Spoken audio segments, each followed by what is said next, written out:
भगवद गीता अध्याय 2। दोस्तों, जय श्रीमन नारायण। जीवन तो सब जीते हैं, लेकिन इसको जीने का सही तरीका कितने लोगों के पास है?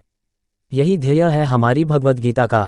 चलिए दोस्तों, भगवद गीता के दूसरे अध्याय को आसान शब्दों में समझते हैं। हमने पहले अध्याय में अर्जुन विषाद योग अर्थात अर्जुन के विषाद, उनके दुख, उनकी दुविधा के बारे में जाना था। इस अध्याय में श्री कृष्ण द्वारा अर्जुन की इस दुविधा का उत्तर दिया जाता है और इस अध्याय का नाम सांख्य योग है।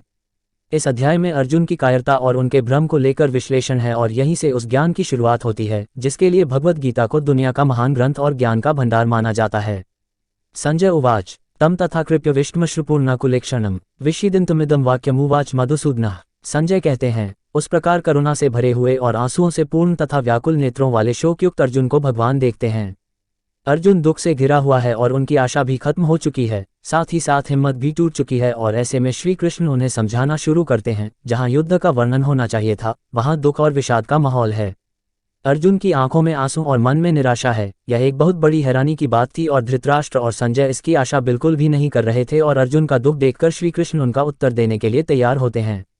श्री भगवानुवाच कुतस्त्वा कश्मलमिदं विषमे समुपस्थितम् अनार्यजुष्टमस्वर्ग्यम कीर्तिकर्म। अर्जुन, श्री कृष्ण कहते हैं, हे अर्जुन, तुम्हें इस समय असमय में यह मोह किस हेतु से प्राप्त हुआ? क्योंकि न तो ये श्रेष्ठ पुरुषों के द्वारा आचरित है, न स्वर्ग देने वाला है और न कीर्ति को करने वाला ही है। युद्ध के समय ऐसी शंका, ये तो असमय है।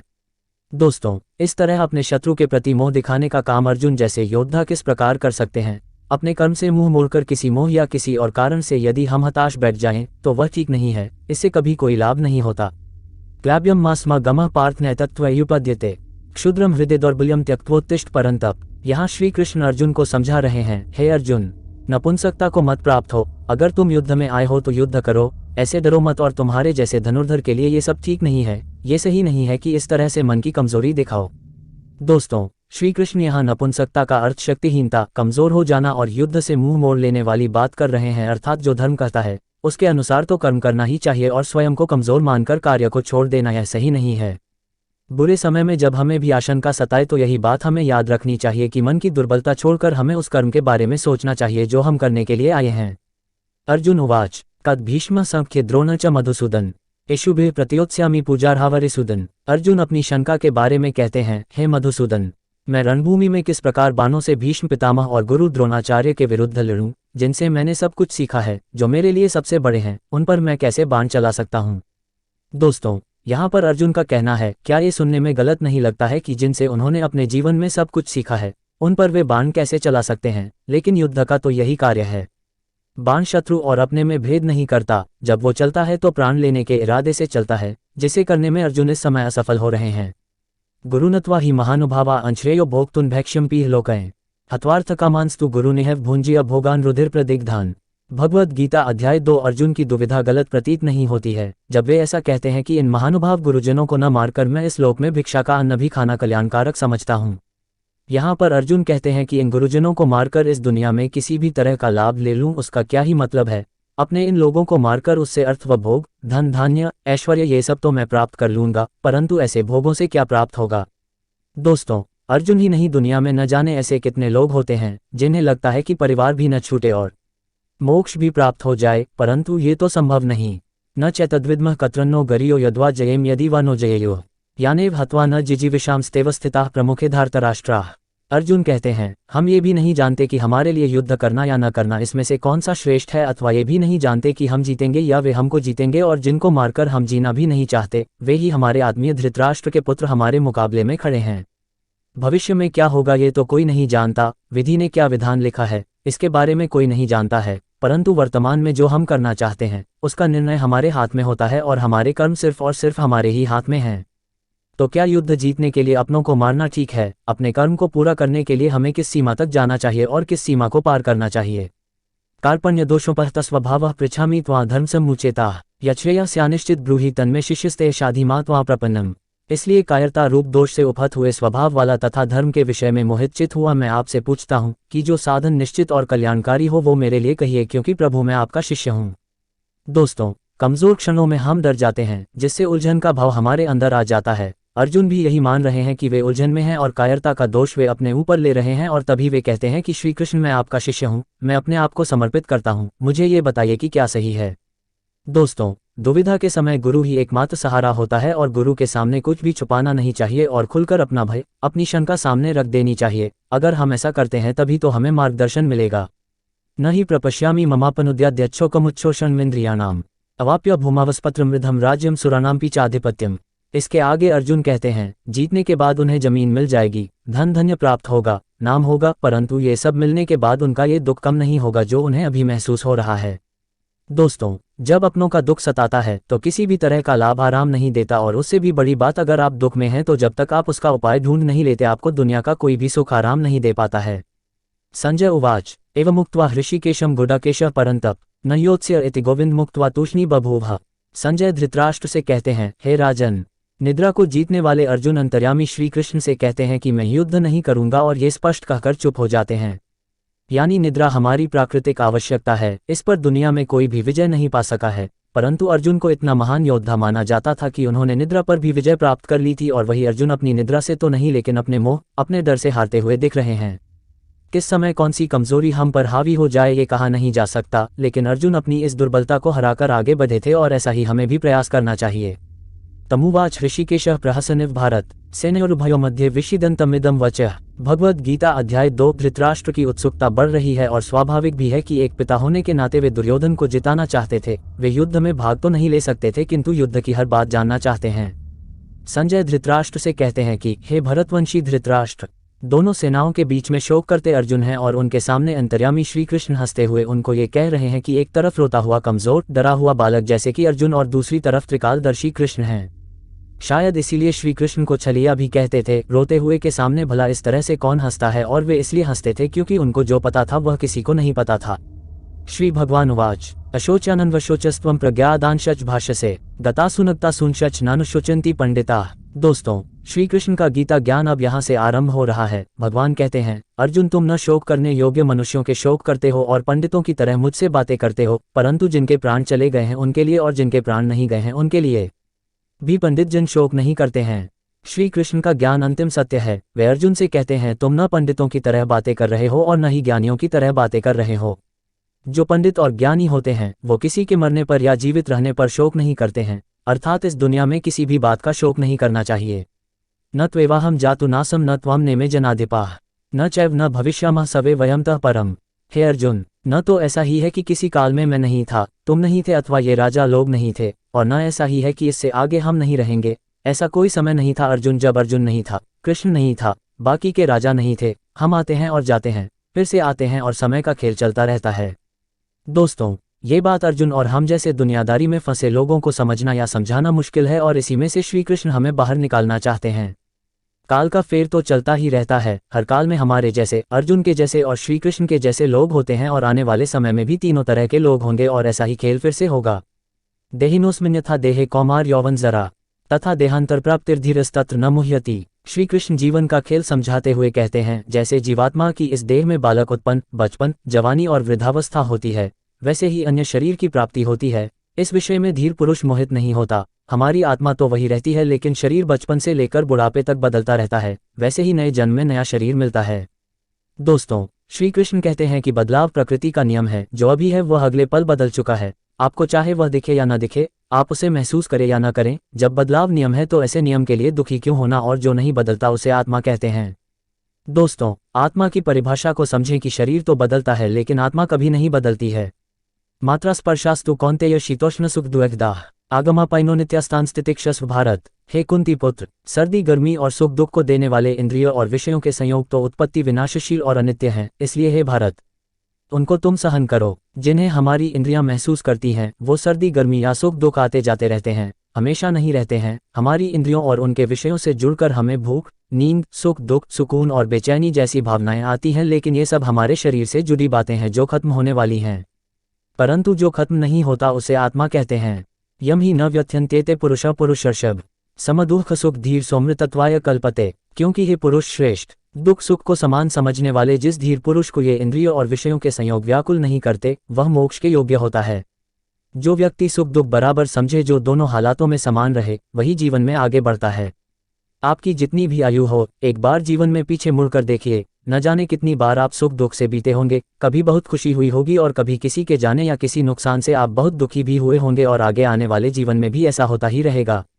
ज्ञानी इस बात को जानते हैं कि जीवन में ऐसे सुख दुख तो आते जाते रहते हैं, एक ही भाव कभी रुक कर नहीं रहता। ना सतो विद्यते भावो ना भावो विद्यते सतः उभयोपि दृष्टोन्तस्त्वनयोस्तत्वदर्शिभ्यः। श्री कृष्ण कहते हैं, असत वस्तु की तो सत्ता नहीं है और सत का अभाव नहीं है। इस प्रकार इन दोनों का ही तत्व ज्ञानी पुरुषों द्वारा देखा गया है। दोस्तों, जो झूठ है उसका कोई मूल्य नहीं है, मूल्य सिर्फ सत्य का ही है और समझदार लोग इस बात को समझते हैं। जिसका आना जाना लगा रहे उसके लिए कोई क्या शोक करे। सुख गया तो दुख बिल्कुल दरवाजे पर आने के लिए तैयार खड़ा है। एक के लिए दुख करेंगे तो जल्द ही आने वाली दूसरी अच्छी खबर के लिए खुश होना पड़ेगा। लेकिन अगर आप ज्ञान को समझें तो पाएंगे कि ये दोनों भाव झूठे हैं, इनका कोई मूल्य नहीं। मूल्य सिर्फ आत्मा का है जो निरंतर है और वही सत्य है। अविनाशी तु तद्विद्धि यान सर्वमिदं ततम् विनाशमव्ययस्यास्य न कश्चित कर्तुमर्हति। नाशरहित तो तुम उसको जान जिससे ये संपूर्ण जगत दृश्यवर्ग व्याप्त है। इस अविनाशी का विनाश करने में कोई भी समर्थ नहीं है। इसका तात्पर्य यह है कि स्थायी सिर्फ वही है जिसमें ये पूरी दुनिया समाई हुई है, जो सबसे बड़ा सच है। बाकी सब कुछ आता जाता रहता है, सिर्फ ये सच्चाई ही हमेशा के लिए है। इस बात को समझने में मुश्किल आ सकती है और ऐसा भी लग सकता है कि समझ नहीं आई है, लेकिन इसको समझे बिना कोई हल भी नहीं है। हमारी आत्मा ही दुनिया की सबसे बड़ी सच्चाई है। यही आत्मा हमारे भीतर है और जब ये आत्मा बाहर है तो जो दुनिया हमें दिखती है वो भी इसी में समाई हुई है। अंतवंत में देहा नित्यस्योक्ता शरीरिणः अनाशिनो प्रमेयस्य तस्माद्युध्यस्व भारत। सबसे बड़ी सच्चाई है हमारी आत्मा जो मरती नहीं है, बाकी सब कुछ हमारा शरीर या हमारा भाव है जो मर जाते हैं। श्री कृष्ण कहते हैं, हे भरतवंशी अर्जुन, तुम युद्ध करो क्योंकि ये आत्मा अमर है, इसका मरना संभव नहीं, इसीलिए इसे सबसे बड़ी सच्चाई कहा गया है। और महापुरुष इसी आत्मा को समझने के लिए पूरा जीवन समाधि और संन्यास में बिता देते हैं। श्री कृष्ण का कहना है कि शरीर नाशवान है और आत्मा अमर है और वही सच्चाई है, तो शोक किस बात का करना। यन वेत्ति हंतार यश्चैन मन्यते हतम उभौ तो न विजानी तो नायम हंति न हन्यते। जो इस आत्मा को मारने वाला समझता है तथा जो इसको मरा हुआ मानता है, वे दोनों ही नहीं जानते सच्चाई को, क्योंकि ये आत्मा वास्तव में न तो किसी को मारती है और न किसी के द्वारा मारी जाती है। इसका तात्पर्य है कि आत्मा सिर्फ होती है, उसका होना ही सत्य है, बाकी कुछ नहीं। ये तो अज्ञान ही है जो हमें ये सोचने पर मजबूर करता है कि हमने किसी को मार दिया या हम किसी को मार देंगे। लोग अपने अहंकार में समझते हैं कि वे बहुत कुछ कर सकते हैं या बहुत कुछ कर चुके हैं, ये सिर्फ उनकी अज्ञानता है। न जायते म्रियते वा कदाचि ननायम भूत्वा भविता वा न भूयः अजो नित्य शाश्वतोय पुराणो न हन्यते हन्यमाने शरीरे। भगवद गीता अध्याय 2। श्री कृष्ण आगे समझाते हैं कि ये आत्मा न तो किसी काल में जन्म लेती है और न ही मरती है, तथा न यह उत्पन्न होकर फिर होने वाली ही है, क्योंकि यह अजन्मा, नित्य, सनातन और पुरातन है। शरीर के मारे जाने पर भी यह मरती नहीं है। आत्मा हमेशा रहती है हर काल में, बाकी सब कुछ आता है और जाता है। आत्मा कल, आज और कल हमेशा ही रहेगी। दोस्तों, गीता की सबसे गंभीर बात का यह मूल है, जब कुछ नहीं था तो आत्मा थी, जब कुछ नहीं होगा तब भी आत्मा होगी। आत्मा को छोड़ बाकी सब बदलेगा, आएगा और जाएगा। वेदाविनाशन नित्यम यान्मज्म व्ययम तत्स पुरुष पार्थ काम घातयति हंति काम। हे प्रथापुत्र अर्जुन, जो पुरुष इस आत्मा को नाशरहित, नित्य, अजन्मा और अव्यय मानता है, वो पुरुष कैसे किसी को मरवाता है और कैसे किसी को मारता है। जो इस बात को समझता है कि आत्मा ही सबसे बड़ा सत्य है, वो पुरुष किसी को कैसे मार सकता है या कैसे मरवा सकता है। इस बात को समझने का मतलब है कि ब्रह्मरूपी सत्य को समझना, ब्रह्म को समझना। सत्य से अधिक हम झूठ को महत्व देते हैं, आत्मा से अधिक हम पार्थिव शरीर को, वह शरीर जो मिट्टी से बना है और अग्नि में जल के फिर से मिट्टी हो जाएगा। महत्व हमें अपनी आत्मा को देना है जो हमेशा थी और हमेशा रहेगी। वासांसी जीर्णानि यथा विहाय नवानि गृह्णाति नरोप्राणि तथा शरीरानि विहाय जीर्णान्यन्यानि संयाति नवानि देहि। जैसे मनुष्य पुराने वस्त्रों को त्याग कर नए वस्त्रों को ग्रहण करता है, वैसे ही जीवात्मा पुराने शरीरों को त्याग कर दूसरे नए शरीरों को प्राप्त होता है। अर्थात आत्मा को छोड़ बाकी सब कुछ बदलता है, बिल्कुल वैसे ही जैसे हम कपड़े बदलते हैं। पुराने कपड़े के फट जाने पर उसे छोड़ दिया जाता है, वैसे ही अलग अलग कारण से जब मृत्यु होती है और शरीर रहने लायक नहीं रहता, तब आत्मा उसे छोड़कर दूसरे नए शरीर में चली जाती है। शरीर की आयु होती है परंतु आत्मा की नहीं। जब देह की आयु पूरी हो जाती है तब उसकी सांसें रुक जाती है और आत्मा अपने घर को छोड़ दूसरे घर में चली जाती है। नैन छिंदंती शस्त्राणि नैन दहती पावकः न चैन क्लेदयन्त्यपो न शोषयति मारुतः। इस आत्मा को शस्त्र नहीं काट सकते, इसको आग नहीं जला सकती, इसको जल नहीं गला सकता और वायु इसको सुखा नहीं सकती। आत्मा कोई वस्तु नहीं जो जल जाए, कट जाए या सूख जाए। आत्मा के इसी स्वरूप को श्री कृष्ण समझा रहे हैं। जैसे कपड़ा फटता है, गल जाता है, उसी तरह से आत्मा को कोई वस्तु समझना भूल होगी। उस आत्मा को दुनिया की किसी चीज से मत तोलिए। आत्मा किसी के भी जैसी नहीं, उसका कोई दूसरा उदाहरण संभव ही नहीं है। आत्मा अपने आप में विरली और अनूठी है, ये हमसे पहले भी थी और आगे भी रहेगी। अच्छेद्योयम दह्योयम क्लेद्योशोष्य एव च नित्य सर्वगत स्थानुर्लौय सनातनः। यह आत्मा अच्छेद्य है, इसे छेड़ा नहीं जा सकता है। यह आत्मा अदाह्य है, इसे जलाया नहीं जा सकता है। अक्लेद्य है अर्थात गीला भी नहीं किया जा सकता है, और निसंदेह अशोष्य है अर्थात इसे सुखाया भी नहीं जा सकता है। यह आत्मा नित्य, सर्वव्यापी, अचल, स्थिर रहने वाली और सनातन है। दोस्तों, सनातन का अर्थ होता है जो हमेशा से है और हमेशा रहेगा, वही आत्मा भी है।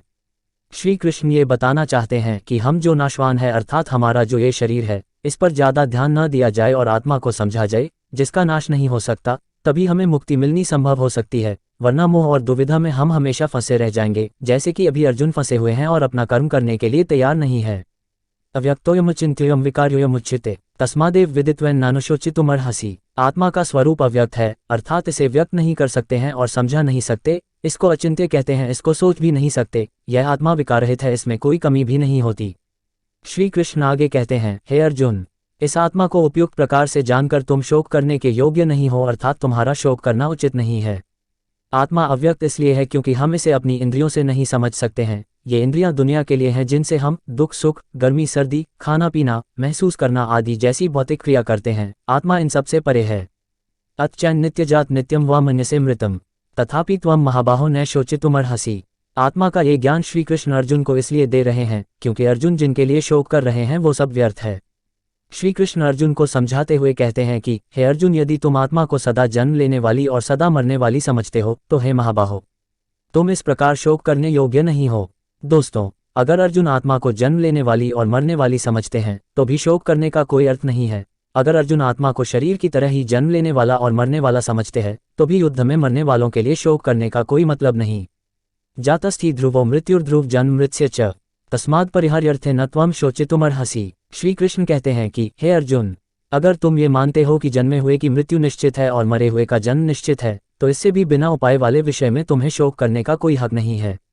जन्म और मृत्यु तो जुड़े हैं, एक के बाद दूसरे का होना, तो फिर शोक क्यों करना? जिसका जन्म हुआ उसका मरना तो निश्चित है, और अगर आत्मा ने जन्म लिया है तो उसका मरना भी निश्चित है। श्री कृष्ण यहाँ पर यह कहना चाहते हैं कि न जाने हम कितनी बार उन बातों के लिए शोक करते हैं जिसका होना तय है। ये समझदारी नहीं है, जो तय है वो तो होकर ही रहेगा, और जो होगा ही उसके लिए शोक करके अपने आप को कमजोर बनाने की क्या आवश्यकता है। अव्यक्तादीनि भूतानि व्यक्तमध्यानि भारत अव्यक्तनिधनान्येव तत्र का परिदेवना। हे अर्जुन, संपूर्ण प्राणी जन्म से पहले अप्रकट थे और मरने के बाद भी अप्रकट हो जाने वाले हैं, केवल बीच में ही प्रकट हैं। फिर ऐसी स्थिति में क्या शोक करना? हमारा होना, किसी का भी होना उनके जन्म और मृत्यु के बीच में होता है, तो फिर शोक किसके लिए करना? अचानक से एक जन्म होता और जब कोई नहीं था तो वह खिलखिलाता खुशियां लेकर जीवन लाता है, लेकिन उसके साथ किसी के जाने की भी तैयारी शुरू हो गई है। ऐसा तो हो नहीं सकता कि हम अच्छे के लिए खुशियां मनाते रहे और बुरे के लिए शोक मनाते रहें। जीवन के सत्य को हमें मानना पड़ेगा। आश्चर्यवत् पश्यति कश्चिदेनमाश्चर्यवद् वदति तथैव चान्यः आश्चर्यवच्च न मन्यः शृणोति श्रुत्वाप्येन वेद न चैव कश्चित्। भगवद गीता अध्याय 2। कोई एक महापुरुष ही आत्मा को आश्चर्य के भांति देखता है और वैसे ही दूसरा कोई महापुरुष इसके तत्व को आश्चर्य के भांति वर्णित करता है, तथा दूसरा कोई आधिकारिक पुरुष इसे आश्चर्य की भांति सुनता है, और कोई तो सुनकर भी इसे नहीं जानता। इसका मतलब है कि आत्मा को समझना बेहद मुश्किल है। कुछ आत्मा के बारे में सुनकर हैरान होंगे कि ऐसा कैसे हो सकता है। कोई हैरान होकर आत्मा का वर्णन करेगा और हम में से ऐसे कई होंगे जो सुनकर इस बात को समझ नहीं पाएंगे। बात पर गौर कीजिए कि कितनी बार ज्ञान की बात सुनते हैं और थोड़ी देर बाद ही अपनी मोह माया की जिंदगी में फिर से व्यस्त हो जाते हैं। दोस्तों, अगर आप मोह माया से निकलना चाहते हैं तो आपको इस आत्मा को समझना पड़ेगा। देहि नित्यम वध्योयम देहे सर्वस्य भारत तस्मात् सर्वाणि भूतानि न त्वं शोचितुमर्हसि। हे अर्जुन, ये आत्मा सबके शरीर में सदा ही अवध्य है, इस कारण संपूर्ण प्राणियों के लिए तुम्हें शोक नहीं करना चाहिए। अवध्य का तात्पर्य है कि आत्मा का वध करना संभव नहीं है। जब आत्मा को कोई मार ही नहीं सकता और आत्मा ही सच है, तो तुम शोक किसके लिए कर रहे हो? दोस्तों, जो सबसे बड़ी बात सामने आती है वो ये है कि आत्मा को समझा कैसे जाए। इसको समझना ही मोक्ष की प्राप्ति है। स्वधर्मंपि चावेक्ष न विकम्पितुमर्हसि धर्म्याद्धि युधाश्रयोन्यत क्षत्रियस्य न विद्यते। श्री कृष्ण अर्जुन को याद दिलाते हैं कि तुम अपने धर्म को देखकर भी तुम भय करने योग्य नहीं हो, अर्थात तुम्हें भय नहीं करना चाहिए, क्योंकि क्षत्रिय के लिए धर्मयुक्त युद्ध से बढ़कर कोई दूसरा कल्याणकारी कर्तव्य नहीं है। दोस्तों, श्री कृष्ण कहते हैं कि अगर हमने किसी कार्य को करने का निर्णय ले लिया है, फिर उससे डरना नहीं चाहिए। पूरे तन मन से उस काम को करने के लिए जुट जाना चाहिए। ज्ञान यह है कि निर्णय के बाद डरने का कोई मतलब नहीं है, सिर्फ और सिर्फ कर्म करने का मतलब है। यद्रच्छया चोपना स्वर्गद्वारम पावृतम सुखिनः क्षत्रियाः पार्थ लभन्ते युद्धमीदृशम। हे पार्थ, अपने आप प्राप्त हुए और खुले हुए स्वर्ग के द्वार रूप इस प्रकार के युद्ध को भाग्यवान क्षत्रिय लोग ही पाते हैं। दोस्तों, युद्ध या चुनौती को खुले मन से स्वीकार करने में ही सबसे बड़ी खुशी है। श्री कृष्ण युद्ध को स्वर्ग का खुला हुआ द्वार बता रहे हैं। हमारे लिए भी यह बात ऐसे सही है कि हमारे जीवन में भी जब कोई चुनौती आती है तो उसे मोक्ष का द्वार मानकर उसे पूरा करने में जुट जाना चाहिए। क्षत्रिय वह है जो युद्ध में अपना धर्म निभाए। अगर आपकी कामना, आपका प्रयास आपके लिए युद्ध है तो आपको भी अपने धर्म को पूरा करना चाहिए। अचेत्वमिम धर्म्यम संग्राम न करिष्यसि ततः स्वधर्म कीर्तिं च हित्वा पापम वाप्स्यसि। किंतु यदि तुम इस धर्मयुक्त युद्ध को नहीं करोगे तो स्वधर्म और कीर्ति को खोकर पाप को प्राप्त होगे। श्री कृष्ण चेतावनी देते हैं कि अगर हमने अपनी चुनौतियों को स्वीकार नहीं करा तो उसके बदले में सिर्फ पाप ही मिलेगा। हमारा स्वभाव हमें युद्ध करने की क्षमता, शक्ति को पैदा करता है, और यदि हमारा स्वभाव हमें युद्ध से दूर ले जा रहा है इसका मतलब हम अपने धर्म से दूर हो रहे हैं और पाप के भागी हो रहे हैं। अकीर्तिं चापि भूतानि कथयिष्यन्ति ते व्ययाम संभावितस्य चाकीर्ति रमणनादतिरिच्यते। श्री कृष्ण कहते हैं, हे अर्जुन, सब लोग तुम्हारी बहुत काल तक रहने वाली अकीर्ति का चिंतन करेंगे और सम्मानीय पुरुष के लिए अकीर्ति मरण से भी बढ़कर है। इसका तात्पर्य है कि अगर युद्ध करने से अगर मना कर दिया तो इससे बड़ा अपमान कुछ नहीं हो सकता। कुछ लोगों की भीड़ में अगर आप जाते हैं तो लोग आपकी प्रशंसा करते हैं, और दूसरी स्थिति में अगर कहीं आप जाते हैं तो लोग आपको अपमान की दृष्टि से देखते हैं। आपको क्या स्वीकार है, यश या कीर्ति? भयाद्र न दुपर्तम मनस्यन्ते त्वामहार्थाः येषां च त्वं बहुम तो भूत्वा यास्यसि लाघवम्। श्री कृष्ण कहते हैं, जिनकी दृष्टि में तुम बहुत पहले सम्मानित होकर अब लघुता को प्राप्त होगे, वे महारथी तुम्हें तुम्हारे भय कारण तुम्हें युद्ध से हटा हुआ मानेंगे। दोस्तों, अर्जुन को सभी महान योद्धा समझते थे। अगर अर्जुन युद्ध से हट जाते तो वे सब उन्हें काया मानते। चाहे अर्जुन हो या हम, युद्ध से हटने में बहुत अपमान होता है। अच्छा या बुरा, छोटा या महान, सब तुलना का खेल है। इस खेल में हार जीत तो होती ही है। इसके अलावा युद्ध में कौशल दिखाना भी एक बहुत बड़ी बात होती है, और अगर कोई युद्ध से ही मुंह फेर ले तो समाज में उसे कहीं जगह प्राप्त नहीं होती है। अवाच्यवादांशच बहून् वदिष्यन्ति तवाहिताः निंदन्तस्तव सामर्थ्यम ततो दुःखर्नु किम। आपके बैरी और आपके शत्रु तो इसी अवसर में रहते हैं कि कब आपकी निंदा कर सकें। युद्ध से भाग के उन्हें ऐसा मौका क्यों देना? हे अर्जुन, तुम्हारे बैरी तुम्हारे सामर्थ्य की निंदा करते हुए तुम्हें बहुत से न कहने वाले वचन भी कहेंगे। उससे बड़ा दुख और क्या होगा?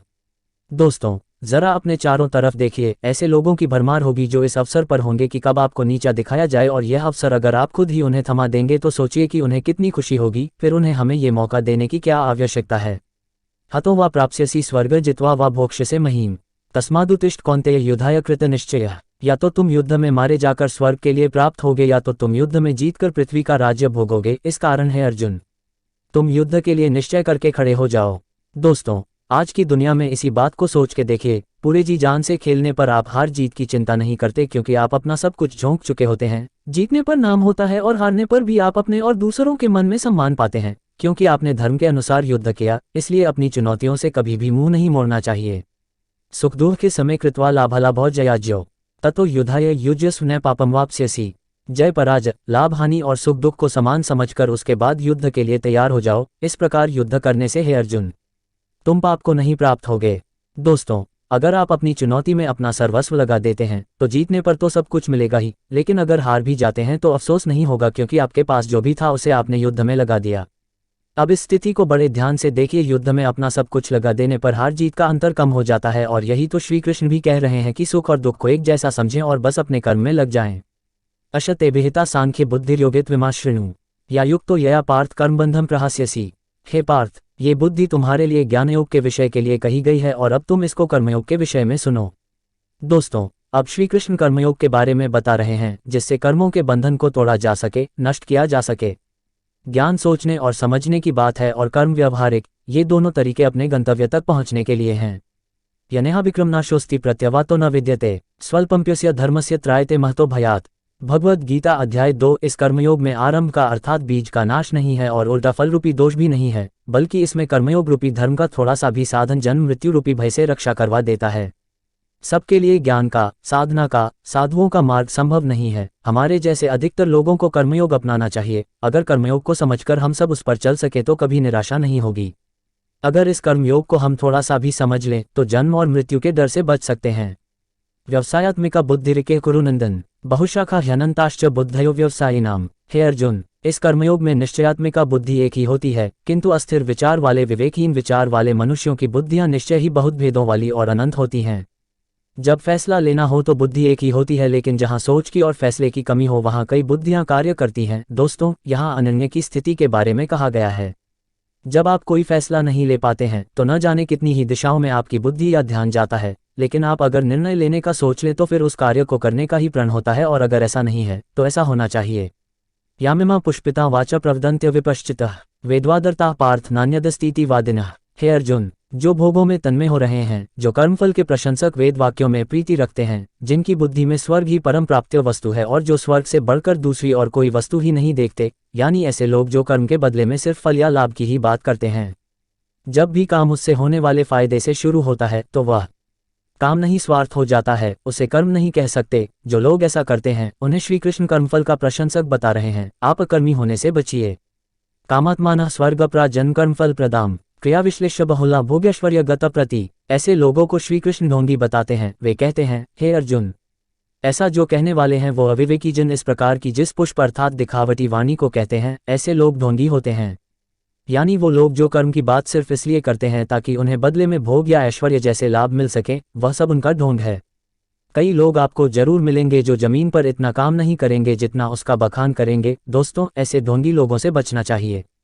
भोगैश्वर्य प्रसक्ताना तयाफृत चित्तसाम व्यवसायत्मिका बुद्धि समाधो न विधीयते। जो लोग कर्म की बातें सिर्फ भोग और ऐश्वर्य के लिए करते हैं, जिनका ध्येय सिर्फ भोग और ऐश्वर्य है, उन मनुष्यों की परमात्मा में निश्चेपिका बुद्धि नहीं होती। यानी ऐसे लोगों का ध्येय स्वार्थ होता है, भगवान या अपने काम में सच्ची लगन नहीं होती। ऐसे लोगों की संगत से बचना चाहिए। इनकी लोगों की पहचान इनके नकारात्मक स्वभाव से, इनकी बातों से आप समझ जाएंगे कि काम में इनकी कोई रुचि नहीं है, बस उस काम का फल भोगने में इनको बहुत रुचि है। त्रैगुण्य विषया वेदा निस्त्रैगुण्यो भवार्जुन निर्द्वंद्वो नित्यसत्वस्थो निर्योगक्षेम आत्मान। हे अर्जुन, वेदों के कर्मकांड हमारी प्रकृति के 3 गुणों से जुड़े हैं, इसलिए तुम उन भोगों एवं उनके साधनों में आसक्तहीन, हर्ष शोकादि द्वंद्वों से रहित, नित्यवस्तु परमात्मा में स्थित, योग और क्षेम को न चाहने वाला और स्वाधीन अंतःकरण वाला हो। यहाँ पर श्री कृष्ण अत्यंत कठिन लेकिन सबसे बड़ी बात कह रहे हैं। वे कह रहे हैं कि वेद भी सिर्फ 3 गुणों में ही सीमित हो जाते हैं और उससे आगे वो भी नहीं जानते। उससे आगे कर्मयोग है। उनका कहना कि कर्म करो लेकिन उसमें आसक्त न हो और उससे जुड़े सुख दुख से लगाव न रखो। यावान अर्थ उत्पाने सर्वतः संप्लुतद के तावान सर्वेषु वेदेषु ब्राह्मणस्य विजानतः। बेहद बड़े जलाशय के प्राप्त हो जाने पर छोटे जलाशय में मनुष्य का जितना प्रयोजन रहता है, उसी तरह से अगर जिसने ब्रह्म तत्व को समझ लिया तब उसके लिए वेदों की कोई आवश्यकता नहीं है। पोथी पर जग मुआ जगनित भया न कोय। पोथी अर्थात वेद से ही आपको सफलता प्राप्त होगी, ऐसा सोचना गलत है। कर्मयोग तो उस बड़े तालाब की तरह है कि अगर ये मिल गया तो छोटे तालाब की जरूरत आपको क्यों पड़ेगी। कर्म का खेल इतना बड़ा है कि उसके सामने सारे ज्ञान छोटे पड़ जाते हैं, लेकिन आपको कर्म को समझना पड़ेगा कि आखिर ये होता क्या है। कर्मण्येवाधिकारस्ते मां फलेषु कदाचन मां कर्मफल हेतुर्भुर्मा ते संगोस्त्व कर्मणि। तुम्हारा कर्म करने में ही अधिकार है, उसके फलों में बिल्कुल भी नहीं। इसलिए तुम कर्मों के फलों के लिए कार्य बिल्कुल मत करो और ऐसा भी ना हो कि तुम कर्म ही ना करो। कर्म करना है लेकिन फल के लिए नहीं। दोस्तों, गीता के सबसे लोकप्रिय श्लोक में इस श्लोक की गिनती होती है। कर्म करना है लेकिन फल के लिए नहीं, उसे अपना धर्म और कर्तव्य समझकर करना है। योगस्थः कुरु कर्माणि संत्यक्त्वा धनंजय सिद्धे सिद्धयो समो भूत्वा समत्वम योग उच्यते। श्री कृष्ण योग को और समझा रहे हैं, हे धनंजय, तुम आसक्ति को त्याग कर सिद्धि और असिद्धि में समान बुद्धि वाला होकर योग में स्थित हुए कर्तव्य कर्मों को करो। कर्म के फल की इच्छा मत करो और ऐसा नहीं करना कि कर्म करने की इच्छा न हो। यही निष्काम कर्म की पूंजी, उसकी चाबी और उसका सार है। कर्म के बाद क्या फल मिलेगा उसकी परवाह किए बिना पूरी लगन से अपने धर्म और कर्तव्य को पूरा करो। दूरेन ह्यवर कर्म बुद्धि योगा धनंजय बुद्धौ शरणमन विच कृपणा फल हेत्वा। कर्म के फल की इच्छा को छोड़ के जो निष्काम कर्मयोगी होता है वो पाप और पुण्य से दूर हो जाता है। जो फल के लिए काम करते हैं उन्हें हमेशा असफल होने का डर रहता है और इसीलिए वे कभी भी कर्म को अच्छे से नहीं कर पाते हैं, और यदि उन्हें फल मिल भी जाता है तो वे इसी फल में उलझ जाते हैं। इसलिए हमें बुद्धियोग की शरण में आना चाहिए, लगन सिर्फ कार्य में और भगवान में, तब बुद्धि अच्छे से कार्य कर पाती है। बुद्धियुक्तो जहाति उभे सुकृत दुष्कृते तस्माद्योगाय युज्यस्व योगः कर्मसु कौशलम। भगवद गीता अध्याय 2। बुद्धियोग की शरण में आने से बिना फल के कार्य करने वाला इसी दुनिया में पाप और पुण्य से मुक्त हो जाता है। हे अर्जुन, तुम समत्व रूप योग में लग जाओ, अर्थात अच्छा हो या बुरा हो, सुख हो या दुख हो, सभी में एक ही तरीके से संभाव से तुम बस अपना कर्म और कर्तव्य करते रहो। कर्मजम बुद्धियुक्ता ही फल त्यक्त्वा मनीषिणः जनबंध विनिर्मुक्ता पदम गच्छन्त्यनाम्यम। आम मनुष्य कर्म करके और उसके फल को प्राप्त करके खुश होता है और उसके बाद दूसरे फल के लालच में अगले नए कर्म में लग जाता है। इसमें फल के बारे में सोचना ही प्रधान है और यही गलत बात है। अगर आप अपनी सारी क्षमता इच्छा कर्म में लगाएं और फल को भूल जाएं तो क्या होगा? आपका ध्यान कर्म में होगा, आप उस कर्म में बेहतर होंगे, आपकी तरक्की होगी। और रही बात फल की, तो सोच के देखिए, अगर आपने कर्म किया है तो फल जाएगा कहाँ। यदा ते मोहक्ले बुद्धिर्व्यतितृष्यति तदा गंतासी निर्वेदम श्रोतव्यस्य श्रुतस्य च। कर्म के फल का मोह हो या रिश्तों का मोह हो या धन या ऐश्वर्य का मोह, यही मोह हमें फंसाता है। जब बुद्धि मोह के दलदल से निकल जाती है तब भगवान के पास आने के द्वार खुल जाते हैं। रिश्ते, धन, ऐश्वर्य बुरे नहीं है, लेकिन उनसे मोह बुरा है, क्योंकि जब आपका लगाव इन चीजों से हो जाता है तो सोचने की शक्ति कम हो जाती है, बुद्धि ठीक से काम नहीं करती, फैसले गलत हो जाते हैं। इसलिए इस मोह को बुरा बताया गया है। धृतराष्ट्र के पुत्र मोह से ही महाभारत का युद्ध लड़ा गया था। युधिष्ठिर के द्युत मोह में ही उनका पूरा राज्य चला गया था। दोस्तों, ये उस समय की ही बात नहीं है, आप चाहे तो वर्तमान समय में भी कई उदाहरण देख सकते हैं। श्रुतिविप्रतिपन्ना ते यदा स्थास्यति निश्चला समाधाव चला बुद्धिस्तदा योगम वाप्स्यसि। जितने लोग होते हैं उतनी किस्म की बातें होती हैं, और जितनी बातें होती हैं उतने तरीके से बुद्धि सोचती है। जब बुद्धि स्थिर होकर भगवान में लग जाती है तो उसे ही योग कहते हैं। बुद्धि का स्थिर हो जाना ही एकाग्रता कहलाता है। स्थिर होकर एकाग्रता से कुछ करने को समाधि की स्थिति भी कहते हैं, और अगर आपने एकाग्रता से कार्य किया हुआ हो तो वह काम कभी भी व्यर्थ नहीं होगा। अर्जुन उवाच स्थितप्रज्ञस्य का भाषा समाधिस्थ्य केशव स्थितधीः किं प्रभाषेत किमासीत व्रजेत किम। अर्जुन पूछते हैं, हे केशव, समाधि में स्थित परमात्मा को प्राप्त हुए स्थिर बुद्धि पुरुष का क्या लक्षण है? वह स्थिर बुद्धि पुरुष कैसे बोलता है, कैसे बैठता है और कैसे चलता है? दोस्तों, आप जरूर जानना चाहेंगे कि जो लोग अपने अपने क्षेत्र में सबसे ऊपर पहुंचते हैं उनकी सफलता का राज क्या है। अर्जुन भी यही जानना चाहते हैं कि जो बुद्धि को स्थिर होकर एक जगह लगा देते हैं उनकी क्या पहचान है। श्री भगवान उवाच प्रजहाति यदा कामान सर्वान् पार्थ मनोक्तान आत्मेवात्मना तुष्टः स्थितप्रज्ञस्तदोच्यते। श्री भगवान उत्तर देते हैं, हे अर्जुन, जिस काल में ये पुरुष मन में स्थित संपूर्ण कामनाओं को भलीभांति त्याग देता है और आत्मा से आत्मा में संतुष्ट रहता है, उस काल में वह स्थित प्रज्ञ कहा जाता है। भगवान श्री कृष्ण ने बताया था कि आत्मा ही सबसे बड़ी सच्चाई है। मोह, इच्छा, कामना छोड़ना ही आत्मा के पास आना है। जिसको संतुष्टि या शांति के लिए किसी दूसरे पर निर्भर नहीं रहना पड़ता, वही अपनी कामना को त्याग सकता है। दोस्तों, सोचिए कि आपको आपकी खुशी या शांति के लिए किसी और की आवश्यकता पड़ सकती है। दुखेष्वनुद्विग्नं न सुखेषु विगत स्पृहा वितराग भय क्रोध स्थितिर् मुनिरुच्यते। बुरा होने पर जिसके मन में दुख पैदा न हो, अच्छा होने पर जो मन भी शांत रहे, खुशी से पागल न हो, गुस्सा, डर या प्रेम, जो सब कुछ एक ही भाव से एक ही जैसा देखता हो, उसकी बुद्धि स्थिर रहती है और वही मुनि या योगी कहलाता है। अच्छी खबर में खुश हो जाना और बुरी में उदास, ये तो स्वाभाविक ही है। अगर किसी पशु को भी आप कुछ खाने के लिए देंगे तो वह खुश जाएगा, और अगर खाना छीन लेंगे तो उस पशु को बुरा लगेगा। लेकिन इन सब से जो ऊपर उठ जाता है, इन सब अवस्थाओं में भी वह अपनी स्वयं की हालत नहीं बदलता, मतलब उसकी बुद्धि स्थिर है, यानी कि वह मुनि या योगी कहलाने के लायक है। यह सर्वत्रान्विस्नेहस्तत्प्राप्य शुभाशुभम नाभिनंदति न द्वेष्टि तस्य प्रज्ञा प्रतिष्ठिता। जिसमें लगाव नहीं है, शुभ हो या अशुभ, अच्छा हो या बुरा, जो दोनों को एक जैसे देखता है, वही अपनी बुद्धि को स्थिर रखता है। इस श्लोक में श्री कृष्ण समझा रहे हैं कि किस तरह से अलग अलग हालत में खुद को और अपनी बुद्धि को स्थिर रखा जाए, कैसे संयम और धैर्य से हम अपने जीवन में अनुशासन ला सकते हैं, वरना चारों तरफ या तो दुख की हाहाकार होगी या खुशी से लोग झूम रहे होंगे। यदा संहर्ते चायम कूर्मोन्गनीव सर्वशः इंद्रियानिद्रियार्थेभ्यस्तस्य प्रज्ञा प्रतिष्ठिता। कछुआ जिस तरह से सब ओर से अपने अंगों को समेट लेता है, वैसे ही पुरुष इंद्रियों के विषय से इंद्रियों को सब प्रकार से हटा लेता है, तब उसकी बुद्धि स्थिर होती है। इसका मतलब दुनिया में रहकर भी दुनियादारी से बचकर रहना ही बुद्धि को स्थिर रखना है। अगर किसी के सामने आप बहुत ही स्वादिष्ट खाना रखें तो क्या वो खुद को रोक पाएगा? किसी के सामने आप महंगे आभूषण रख दे तो क्या वह खुद पर नियंत्रण रख पाएगा? अगर इसको कोई संभव कर दे, उसी की बुद्धि स्थिर होती है। आप स्वयं पर आजमा के देखें, अगर दुनिया की वस्तुएं आपको लुभा नहीं पाती तो आप अपनी बुद्धि को नियंत्रण में ले आएंगे। विषया विनिवर्तन्ते निराहारस्य देहिनः रसवर्जम रसोप्यस्य पर दृष्ट्वा निवर्ते। संभव है कि हम दुनिया के विषयों में रुचि न लें, इससे हम दुनिया से दूर तो हो जाएंगे पर दुनिया के प्रति आसक्ति नहीं जाती। कहने का मतलब है कि मन की इच्छा को खत्म करना है, आसक्ति खत्म करनी है। अगर ऐसा करना है तो ही बुद्धि स्थिर होगी। श्री कृष्ण कह रहे हैं कि मान लीजिए कि आप दुनिया की वस्तुओं को न भी बोल देते हैं, तो क्या आपका मन उन्हीं में लगा हुआ है? आसक्ति, इच्छा खत्म करनी है, तभी तो मोह खत्म होगा, और मन के लगाव को ही मोह कहते हैं। यततो ह्यपि कौन्तेय पुरुषस्य विपश्चितः इंद्रियाणि प्रमाथीनि हरन्ति प्रसभ मनः।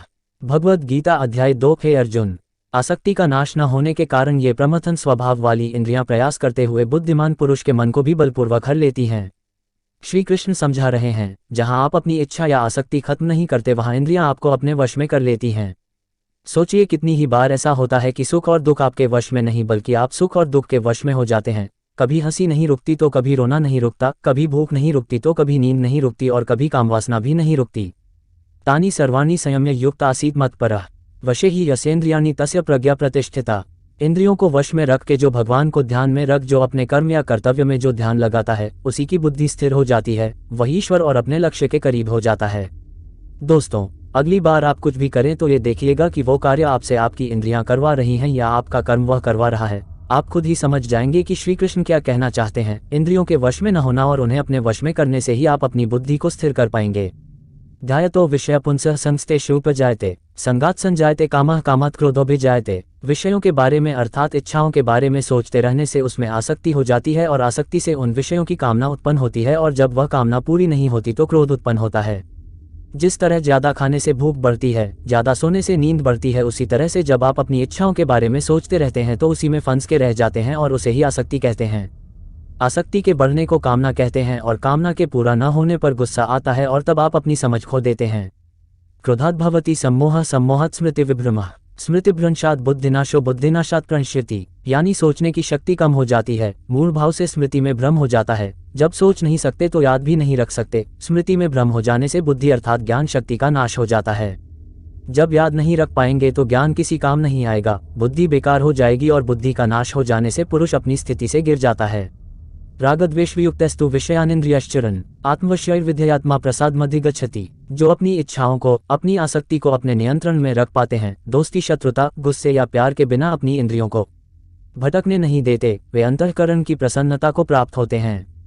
ऐसे लोगों को बाहरी नहीं, हार्दिक और आंतरिक प्रसन्नता होती है। दोस्तों, आनंद, खुशी, शांति कहीं बाहर नहीं होती, वो तो हमारे अंदर होती है और हम उसे बाहर ढूंढते हैं। इसलिए ऐसा कहा गया है, मोह को कहाँ ढूंढे रे बंदे, मैं तो तेरे पास में। प्रसादे सर्वदुःखानाहानिरस्योपजायते प्रसन्नचित्तसो ह्याशु बुद्धिः पर्यवतिष्ठते। अंतःकरण की प्रसन्नता होने पर अर्थात अंदर से प्रसन्न होने पर दुख खत्म हो जाते हैं और ऐसे प्रसन्नचित्त कर्मयोगी की बुद्धि शीघ्र ही सब ओर से हटकर परमात्मा में ही भली भांति स्थिर हो जाती है। दोस्तों, आप अपने लक्ष्य के बारे में सोचिए, प्रयास कीजिए कि उसे दुनिया में सबसे अच्छा कैसे कर सकते हैं और उसे पूरा करने में लग जाइए। फल का मत सोचिए कि लक्ष्य पूरा होगा कि नहीं, बस उसे करते रहिए, फिर देखिए कि कैसी मानसिक शांति की आपको अनुभूति होती है। नास्ति बुद्धिर्युक्तस्य न चायुक्तस्य भावना न चाभावयतः शांतिर्शान्तस्य कुतः सुखम। जो पुरुष अपने मन या अपनी इंद्रियों को नहीं जीत पाते, उनमें निश्चयात्मिका बुद्धि नहीं होती, यानी कि वे स्पष्ट और सटीक निर्णय नहीं ले पाते। ऐसे मनुष्य के अंतःकरण में भावना भी नहीं होती। भावना रहित मनुष्य को शांति नहीं मिलती और शांति रहित मनुष्य को सुख कैसे प्राप्त हो सकता है। बीमार आदमी के लिए क्या अच्छा खाना और क्या बुरा खाना, उसे कुछ अच्छा नहीं लगता। जो अंदर होता है वह बाहर आता ही है। जब आपके अंदर शांति नहीं होगी तब आप आनंद कभी नहीं ले पाएंगे। इंद्रियाणा ही चरता यन्मनोनुविधीयते तदस्य हरति प्रज्ञा वायुर्नावमिवांसी। जैसे जल में चलने वाली नाव को वायु हर लेती है, जैसे हवा पानी में चलने वाली नाव की दिशा बदल देती है, वैसे ही विषयों में विचरती इंद्रियों में से मन जिस इंद्री के साथ रहता है, वह एक ही इंद्रिय से युक्त पुरुष की बुद्धि को हर लेती है। अगर वह क्रोध में है तो वह और कुछ नहीं सोच पाएगा और अगर प्रेम में है तो उसे और किसी बात की सुध भी नहीं रहेगी। जिस भी इंद्री के वश में होगा उसे उसके अलावा और कुछ समझ नहीं आएगा। दोस्तों, इन इंद्रियों के नियंत्रण से निकलकर आप इन्हें अपने वश में करें, फिर देखिए कि आपके लिए क्या असंभव है, सब कुछ संभव हो जाएगा। तस्माद्यस्य महाबाहो निगृहीतानि सर्वशः इंद्रियाणीन्द्रियार्थेभ्यस्तस्य प्रज्ञा प्रतिष्ठिता। इसलिए हे महाबाहो, जिस पुरुष की इंद्रियों के विषयों में सब प्रकार निग्रह की हुई हैं, उसी की बुद्धि स्थिर है। यानी जिस पुरुष ने अपनी इंद्रियों और उनसे होने वाले विषयों पर पूरी तरह से रोक लगा रखी है, उसी की बुद्धि स्थिर है। और बुद्धि हमारा ध्यान ऐसी जगह पर ले जाती है जहां पर हम उलझ के हमारा असली मकसद भूल जाते हैं। बुद्धि हमारी इंद्रियों को सहारा लेती है, इसलिए अगर बुद्धि पर विजय प्राप्त करनी है तो इंद्रियों पर विजय प्राप्त करनी होगी। या निशा सर्वभूताना तस्या जागृति संयमी यस्या जागृति भूतानी सा निशा पश्यतो मुनेः। संपूर्ण प्राणियों के लिए जो रात्रि के समान है, उस नित्य ज्ञान स्वरूप परमानंद की प्राप्ति में स्थित प्रज्ञ योगी जागता है और जिस नाशवान सांसारिक सुख की प्राप्ति में सब प्राणी जागते हैं, परमात्मा के तत्व को जानने वाले मुनि के लिए वह रात्रि के समान है।